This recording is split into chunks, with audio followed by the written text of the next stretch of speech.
இவ்வாண்டின் 2வது காலாண்டில் மலாய்க்காரர் சமூகத்தில் 1,732,032 குழந்தைகள் பிறந்தன. கடந்த ஆண்டில் இதே காலகட்டத்தில் பிறந்த 1,12,197 குழந்தைகளை ஒப்பிடுகையில் இவ்வாண்டு 2வது காலாண்டில் மலாய்க்காரர்களுக்கு பிறந்த குழந்தைகள் விகிதம் 10.2 குறைந்துள்ளது. இவற்றில் பெண் குழந்தைகளை விட ஆண் குழந்தைகள் அதிகமாக பிறந்ததாக தேசிய புள்ளி விவரத்துறையின் தலைமை அதிகாரி டத்தோஸ்ரீ முகமது யூசர் கூறினார்.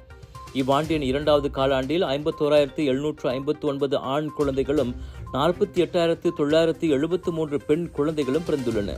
30 முதல் 39 வயதுக்குட்பட்ட பெண்கள் மூலமாக 51,740 குழந்தைகளும் 40 வயது அல்லது அதற்கும் மேற்பட்ட வயதை கொண்டவர்கள் மூலமாக 5.4 விழுக்காடு குழந்தைகளும் 20 வயதுக்கும் குறைந்த பெண்கள் மூலம் 1.8 விழுக்காடு குழந்தைகளும் பிறந்துள்ளன.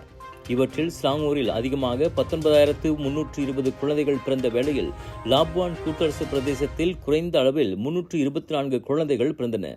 சீன சமூகத்தில் 9.7 விழுக்காடும் இந்திய சமூகத்தில் 3.7 விழுக்காடும் குழந்தைகள் பிறந்துள்ளதாகவும் தெரிவிக்கப்பட்டது.